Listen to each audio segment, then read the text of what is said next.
Honorable Speaker, on the onset, allow me also to join my colleagues in the medical profession. Today we've lost one of the obstetricians, gynecologists, Dr. Stephen Karanja, due to COVID. Honorable Speaker, this pandemic is really serious, and we've seen what has happened in other countries, in India, in Brazil. Things are not good. And I would urge the public that let's not relax the regulations, the guidelines from the Ministry of Health. Let's keep on observing them, ensure that we remain safe and healthy as a country. Honorable Speaker, looking through the BBI report, the report on this committee, both the Committee on the Senate and the Committee of the National Assembly. Honorable Speaker, I went through some observations of the Committee on the implications of the various court cases. Honorable Speaker, I'm aware that Nandi County, Kericho County, and the Governor of Makueni, with this National Assembly and the Senate and the Office of the Attorney General being interested parties, sought advisory opinion from the Supreme Court. And that advisory opinion was declined because there were 8 petitions which were pending in the High Court of Kenya. And they've advised that until the High Court determines so that there can be no confusion.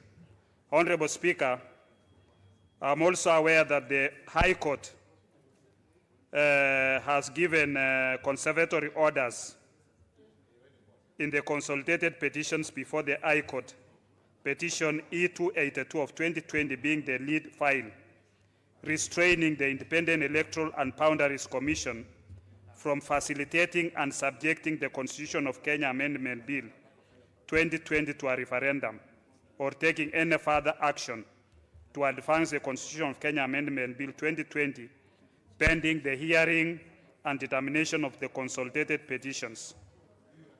This order remains in force until the judgment is delivered. Therefore, should the House even pass this Constitution, it would not be unable to subject the bill to a referendum. There is also in place an order consolidated in the petitions barring His Excellency the President from assenting to the Constitution of Kenya Amendment Bill 2020 should it be approved by the 2 houses of Parliament. The order further provides that should the President assent to the bill, the amendment shall not come into force until the determination of the petitions challenging the process. So, Honorable Speaker, going through this amendment bill, the 2020 Constitution of Kenya Amendment Bill, as we are aware, it went through several processes. After these processes were initiated by the President and the Prime Minister, and they took it through the Building Bridges Initiative, through the public. Honorable Speaker, several presentations were made. We had presentations, Honorable Speaker, from the support community, which unfortunately, they have no county of their own. They are divided into Trans Nzoia and Bungoma, where they are in the 2 counties, they've been marginalized. The suburbs seeked that they be consolidated into 1 county. The Right Honorable Raila Odinga, on several occasions, mentioned about the need for the suburbs, the TESOs, the couriers, where they have raised these objectives. When you look at this document, Honorable Speaker, it does not address those issues. This bill totally ignored those sentiments that were raised, because you cannot marginalize a community and put them in 2 different counties where they become minorities in both sides. It's unfair, it's a historical injustice to the suburbs, to the TESOs, and the courier. And therefore, Honorable Speaker, to me, those conservatory orders by the High Court, I think we hope that this bill, after it has been, whatever the outcome of this House comes, it will wait for the determination by the High Court, because those sections, there are sections, Honorable Speaker, that we feel, as much as my county of Trans Nzoia is gaining maybe 2 constituencies, which is okay, I have no objection to that.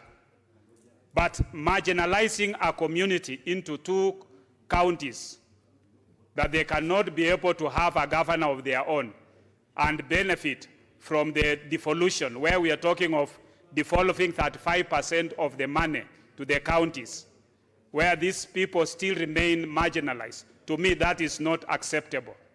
And for me, that is the main basis for which I oppose this bill, Honorable Speaker. Honorable Speaker, looking at other areas in terms of this bill,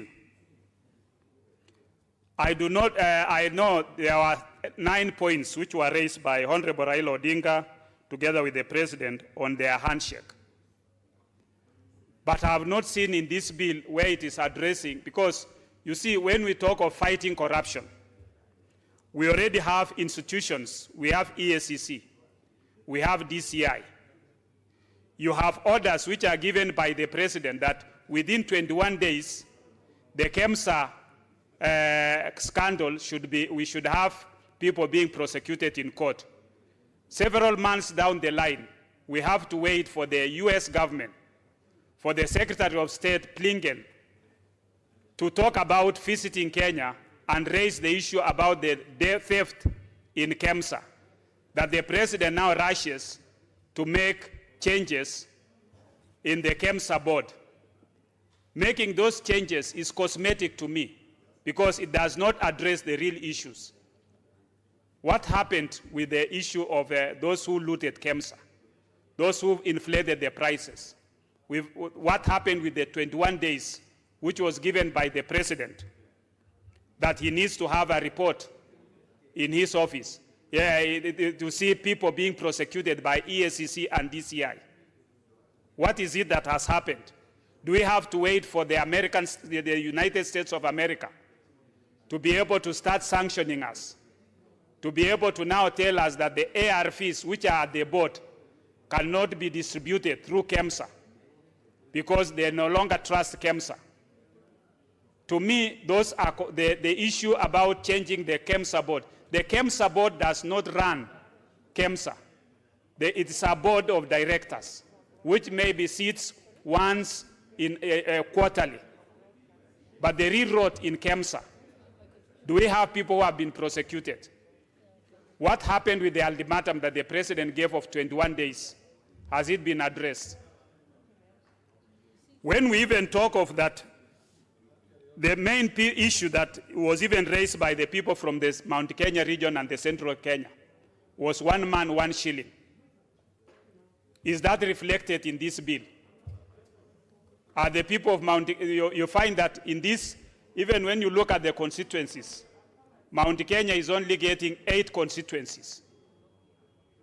When they get 8 constituencies out of the 70, is it beneficial to them? Is it addressing the 1 man, 1 shilling? Honorable Speaker, going again to even the issue about amending Article 89. When you amend Article 89, which is the functions, the delimitation functions of the IBC, and you give it in the schedule, the IBC on which constituencies are to be created. I think that, to me, is unconstitutional. It's interfering with the Commission's work.